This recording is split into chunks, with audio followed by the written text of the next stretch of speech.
All right, folks, we'll go ahead and get started. If you want to take a seat. Thanks for attending the second of our two candidate forums for the 2024 election. This is hosted by the League of Women Voters here in Moscow. We are a nonpartisan political organization that encourages informed and active participation in government. I'm Kylie Reitzman. I'm the current president of the League here in Moscow.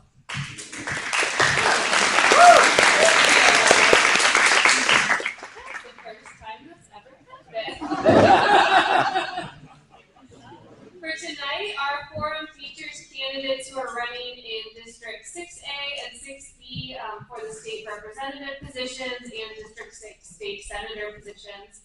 All the candidates in these contested races have been invited to participate in the forum. We are hoping that Trish Carter-Goodhart will be here soon. Dan Foreman has noted he is unable to attend, and Brandon Mitchell cannot attend. He sent the following statement that he asked me to read. He said, "I'd like to thank the League of Women Voters for organizing the forum. Unfortunately, due to a prior commitment out of town, I'm unable to attend. I appreciate the League's history of providing a fair and well-organized platform for discussion. My door is always open, and I encourage anyone who wants to discuss my views and plans for our community to reach out. Most importantly, remember to exercise your vote this November. Our voices and values matter more now than ever." Our event tonight, just like last night, will be moderated by Lauren Finns, who is a professor emerita of the University of Idaho Department of Forest, Rangeland, and Fire Sciences, and she is also a current board member for the League. We've gathered questions by email in advance of tonight's forum, but we will also be collecting questions throughout the night. So we really encourage you to write down questions on index cards. We have different League members scattered throughout, such as Rhonda up here, who can come up, and Catherine in the back, who can come and collect those cards. We ask that you do not shout out any questions from the audience. All questions come from our moderator, and we review the questions so that we don't duplicate the same question. Our format is as follows. Each candidate has 2 minutes for an opening statement. We'll then move to the audience questions, where each candidate will have 2 minutes to respond. For our candidates, our timers are right in front of you, and an alarm will go off at 2 minutes. We'll conclude with closing statements of up to 1 minute. Throughout the evening, when your allotted time has expired, we ask that you just finish the sentence once the timer has indicated that your time is up. To maximize time for candidates to respond to our questions and give their statements, we ask that our audience withholds any applause until after everyone's done with their closing statements at the conclusion of our forum. Because of the number of candidates and amount of time we have available, we want to recognize that this is just the start of the conversation. We encourage you to reach out directly to the candidates with any questions that you have. We'll also have some time after for candidates to gather for a meet and greet and answer questions directly. Lastly, we have our Vote 411 table and voter registration over here. This is a resource that the League provides with information about the candidates, your polling location, and how to register to vote. So if you have any questions, please visit our table over here. With all that, let's get started. Thank you for being here.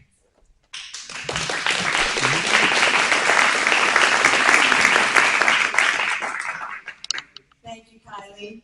And thank you all for being here tonight. We really appreciate your coming out to hear our candidates. And thank you to the League for hosting this. So I want to introduce our panelists, Julia Parker on my far left, who is running for State Senate District 6, Kathy Dawes, who is running for House District 6 Position A, B. Okay.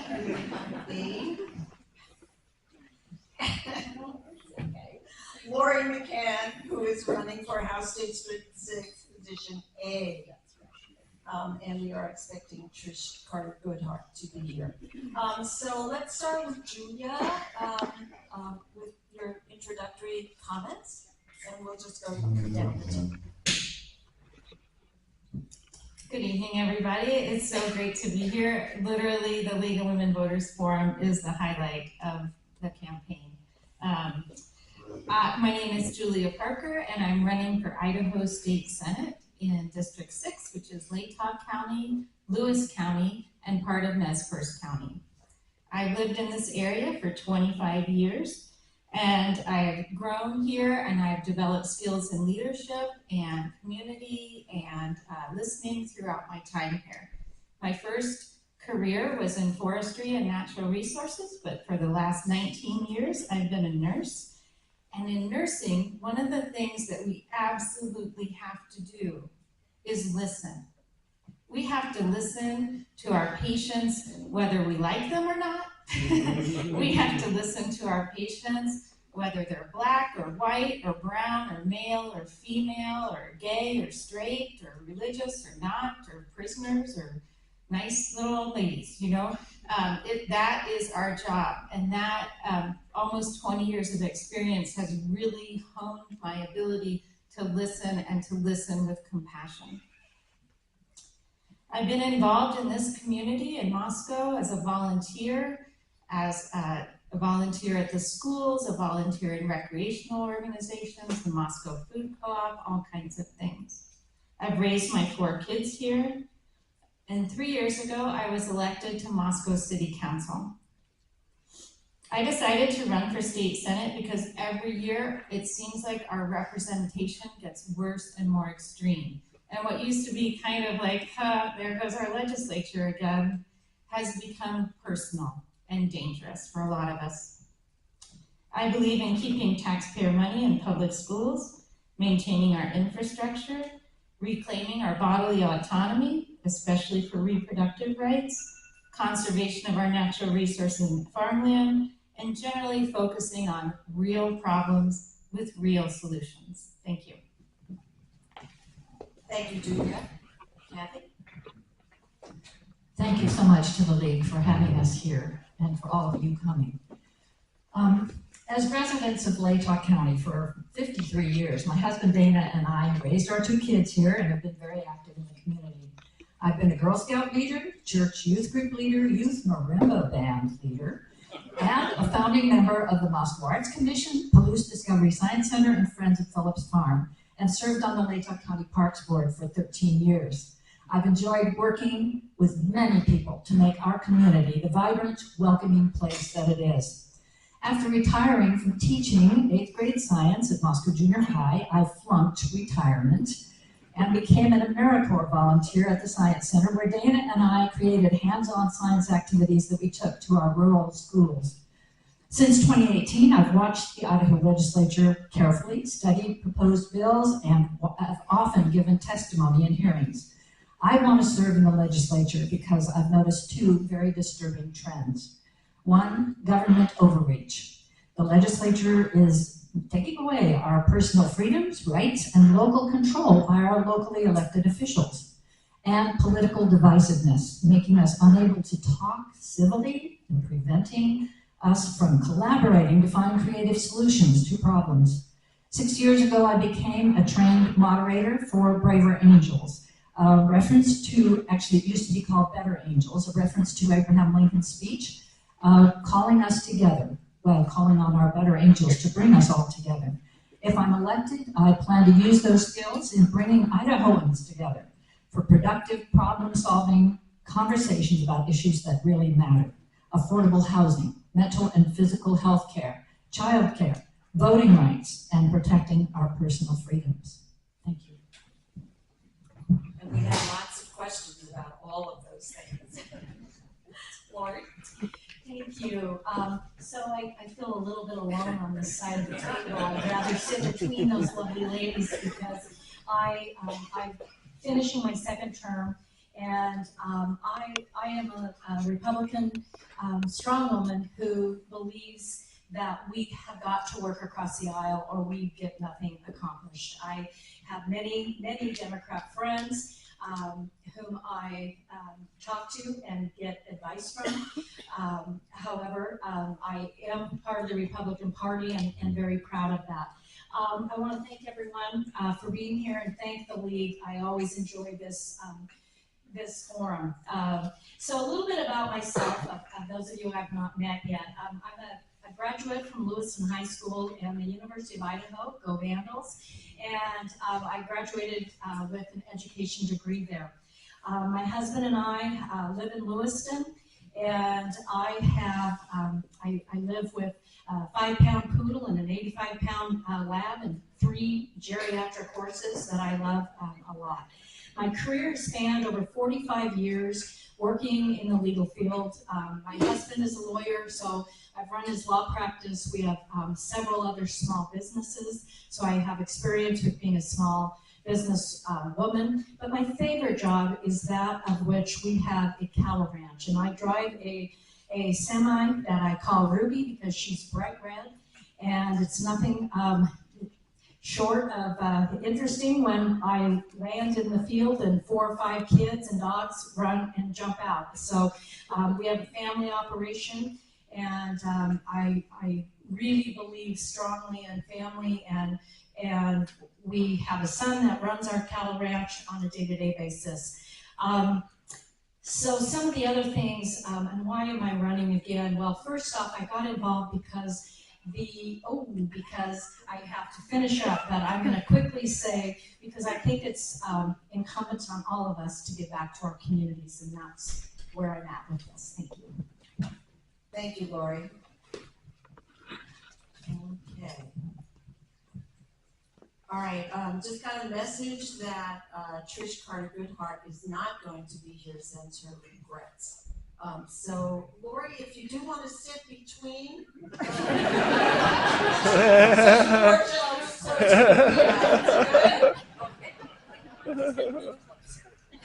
all right, Lori McCann, position A. Okay, so let's start with you, Lori. We have a question. We actually have 2 questions about this. What is your position? So this question is for everybody. All of these questions are for all of our candidates. Is this working okay? Yeah. Okay. What is your position on Proposition 1 and why? That's part A. And if elected, will you vote to repeal or amend Proposition 1 in the next legislative session if it passes? Did I say that right? Proposition 1. What is your position on Proposition 1? Thank you so much for this question. This is a big issue. As a Republican, many of my colleagues have come out strong against Prop 1. However, I'm taking a little bit different slant because I represent a large, diverse district. And so what my answer has been is that I listen to the people. I believe I've been elected of, by, and for the people. So if I come out with my own personal opinion, which that is not what is the most important here. The most important is, what do you all want? Do you all want something to change? And if you do, then I believe very strongly that I will listen to the people and make a decision. And that's how I have governed. I listen to the people. I get emails all the time. So I will wait and I will see what the people in the state of Idaho have decided. If they want to change, then we will move forward and see how we can represent what you all want. So it's a constitutional amendment. I agree greatly, and I stand very firmly that I believe in the rule of law and the Idaho Constitution that allows for this initiative to take place. So that's where I'm at. Thank you. All right, thank you. Kathy, you want to take that up? Sure. I am very much in favor of Prop 1. I worked very hard to collect signatures for it because I totally believe in it. First of all, it will allow the 250,000 voters in Idaho who are independent or not unaffiliated voters to vote in a primary election where they don't have to declare a party. As I found this quote from an Alaskan senator who, as you know, maybe, that Alaska implemented this ranked choice voting, open primaries ranked choice voting. And she said, and she is totally in favor of it, she said, voting is for people, not political parties. And what this will do is take away the appearance of having political parties in control of our voting. When we have an open primary, all candidates are listed, no matter what party they have. They can list the party or not. They can choose whatever they want. And our choice then is to pick the top person in the primary. And we can all vote on this. And I want to point out that this will actually save money because we won't have all those different ballots they have to produce for our primary elections, right? That's one savings. Second, when it gets to the general election and we have the top 4 winners from the primary, we can choose our top vote getter, the top person we want, just like we do in our regular elections. No different. But we have the option to rank the other 3 that are on that ballot.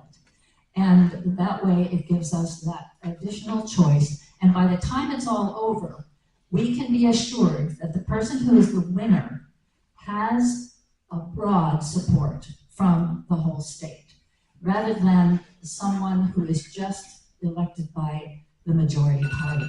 Thank you. Thank you, Kathy. Julia, your thoughts? The initiative process is really kind of the last hope for voters who want something in their state that they're not getting through their representatives.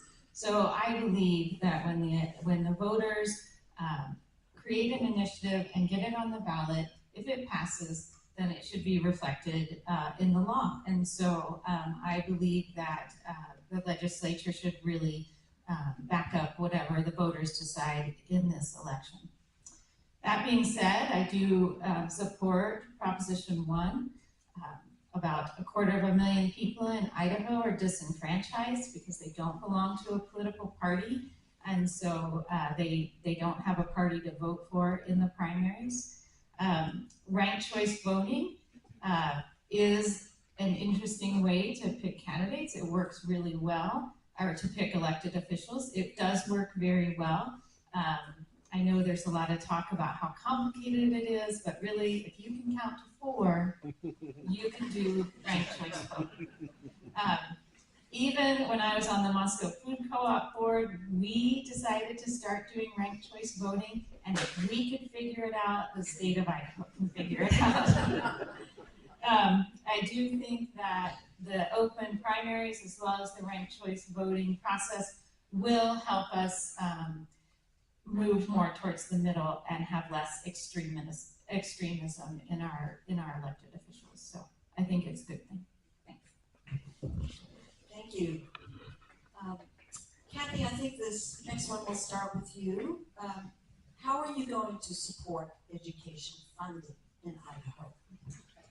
I guess I'm supposed to stand up. You don't have to. Support education funding.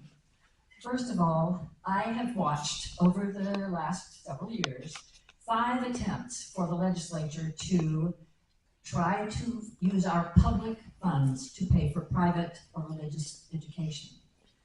I have watched every one of them be defeated, but one of them the last one never even made it to a hearing. I'm hoping that will lay it to rest, but I know that it won't. I'm sure that it's going to come up again in the next legislative session, and I will oppose any efforts to use our public funds for private schools. We already do not fund our public schools to the extent we should be, and that is our constitutional duty of the legislature to do that. For 20 years at least, we have not funded our schools adequately. And we've depended on property taxes, which actually the Supreme Court of Idaho said is inappropriate. And we continue to pass pass levies, have to pass levies in order to keep our doors open in our schools. We're having to go to 4-day weeks or cutting programs, including sports. And I don't want to see that happen. So as far as funding for education, I will support everything we can do for our public schools and not give any money to private or religious schools. I think that's Pretty clear and pretty direct. Julia, you want to take this one? Just for the record, I stand up because I'm 5'1".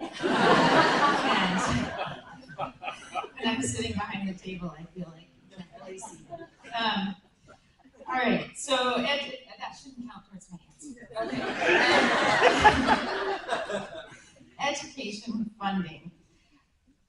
I'm really tired of the negativity about our public schools. Oh my gosh, we hear it everywhere. Idaho schools are terrible. The teachers are terrible. Everything's terrible. My youngest two just graduated from Moscow High School, and I can say they got a fantastic education. Go Bears. And so first and foremost, I believe that our teachers and our students deserve our respect. And from there, I think that public funds belong in public schools. Now, right now, we support our public schools through property tax, and that is just not a very equitable way to fund public schools. Because if you live in Moscow, that we have more property to tax, and we have more expensive homes than if you live in Deary or if you live in Potlatch. And so it automatically creates an inequitable system. And in the Idaho Constitution, it says that we are to provide a public school system that is equitable. And so I believe that we really need to look into different funding models for our schools so that it's fair across our rural schools, our medium-sized schools, and our larger schools. And I really, really ask you to look behind the voucher system, because the voucher system is a money grab by private corporations. And I know they want to sell it to you as parents' choice. But if you look at the people that are promoting the voucher system, if you look who sends you those postcards about how great school choice is, it is the Walton Foundation. The Walton Foundation are the owners, the founders of Walmart. So if you think that Walmart should run our schools, then you should go ahead and vote for the voucher system. But I don't think that's how it should be. Thank you, Julia. Lori, your turn. Well, I'll stand up this time, but I'm 5'9", and so I'm towering over you. So public education is my passion. My parents were both educators. My father, a government and history teacher. My mom started with the little preschools and kindergarten in our home before kindergarten was in public school. I taught at LCSC for almost 16 years, running the paralegal program.